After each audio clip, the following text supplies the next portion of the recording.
Hello viewers, I'm so glad you joined us on this channel.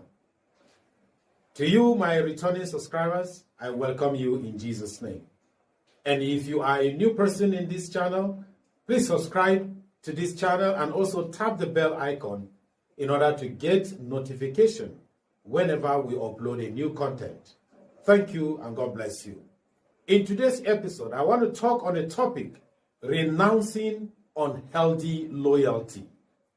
Renouncing unhealthy loyalty. And our text is taken from the book of Acts of Apostles chapter 5 verse 29. Acts of Apostles chapter 5 verse 29. The Bible says, "But Peter and the apostles answered, 'We must obey God rather than men.'" Hallelujah. Please let's bow our head together and pray. Our Heavenly Father, we thank you for another privilege to share your word. Speak forth your words as we all listen and we be blessed. At the end, O God, your name alone will be glorified. In the name of Jesus Christ we pray. Amen. Hallelujah. I said the topic we're going to consider today is renouncing unhealthy loyalty. Let us find out what does it mean to say loyalty? In other words, how can we define the word loyalty? Loyalty is the quality of being faithful and also committed to either a person or a group or even a cause or idea, often demonstrated through steadfast support and devotion. This is the simple definition of this word loyalty. It's all about being faithful and being committed to something through your own steadfast support and also your devotion. Now, we often hear about the importance of loyalty. And in fact, it is rightly so, if you have ever heard about it. You see, loyalty can be a beautiful thing.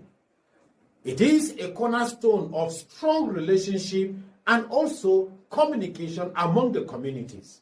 But what happens when loyalty becomes unhealthy? This is the big question I would like us to answer. Unhealthy loyalty is any allegiance that takes precedence over our highest allegiance.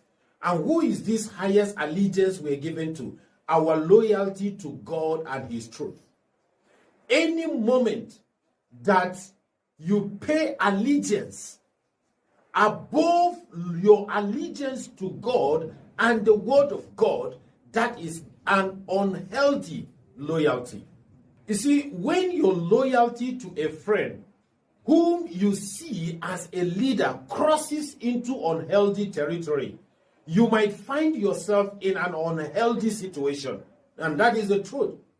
Healthy situation in the sense that, number one, their own battle becomes your own battle.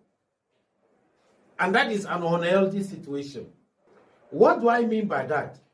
It means you automatically adopt their enemies as your own enemies without even questioning or seeing the independence, discernment that you yourself will discern to know whether this person is supposed to be my enemy or not my enemy, provided that person is the enemy of your own friend that you are putting allegiance or giving allegiance to. You automatically adopt his enemies.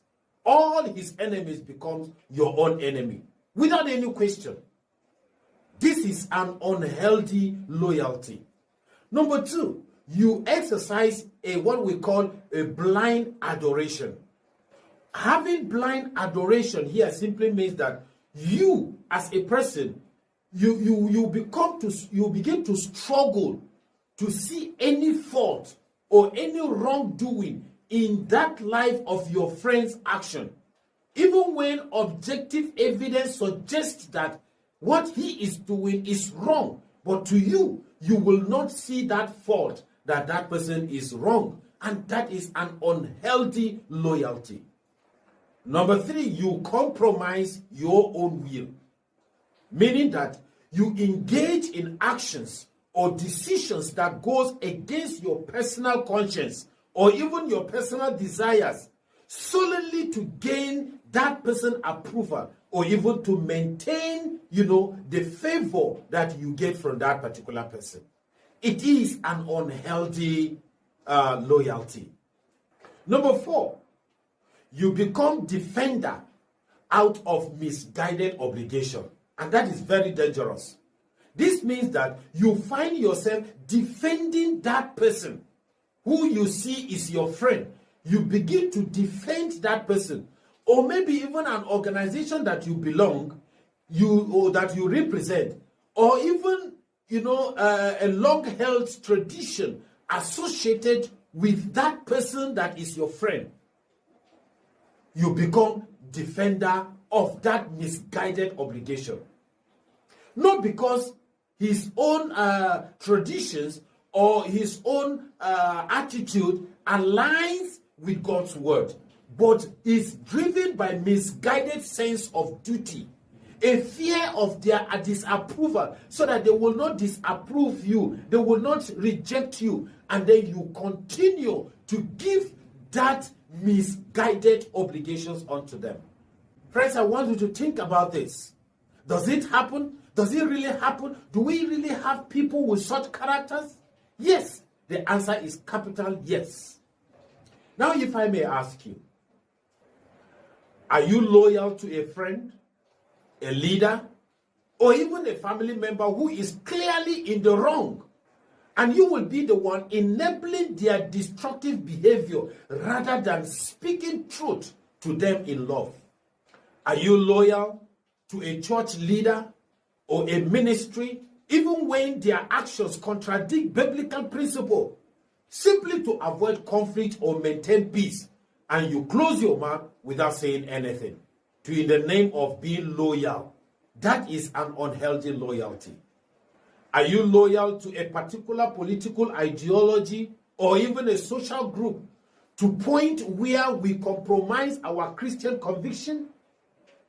Listen, in this passage, Acts of Apostles chapter 5 verse 29, they were commanded by human authorities to stop preaching about Jesus Christ. Their response was clear: we must obey God rather than men. Not that they are not loyal to this authority. They are loyal to them. But any unhealthy loyalty will never be accepted by them. That is why they say we must obey God rather than man. They understood that their ultimate loyalty was only to God. Friends, unhealthy loyalty can blind us to truth. It can prevent us from speaking out against injustice and even lead us into sin. In fact, it can stifle correction, allowing harmful patterns to fester, and ultimately it dishonor God Almighty. So, my viewers, how do we renounce unhealthy loyalty? Number 1, prioritize God's word. Prioritize God's word. That means make God's command and principle your ultimate standard. Period. Make God's command, make the word of God, the scriptures, be a principle, your own principle, and the standard of your living. That is to say, filter all loyalties through the lens of scriptures. Whether he's your pastor, whether he's your leader, whether he's your friend, whether he's your colleague, whoever he may be, filter your loyalty to them through the lens of the scriptures. Number 2, cultivate discernment. Very, very important. Ask yourself this question: is this loyalty leading me closer to God or further away from God? Ask yourself this other question again: is it promoting truth and righteousness or compromising and complicity? These are the questions that you need to ask. Then number 3, embrace courage. Friends, embrace courage in order to fight against unhealthy loyalty. You know, it takes courage to challenge established loyalties. Honestly, it takes courage, especially when it means standing alone or even risking discomfort. But remember, God honors those who honor him. Hallelujah. Number 4, seek truth, not comfort.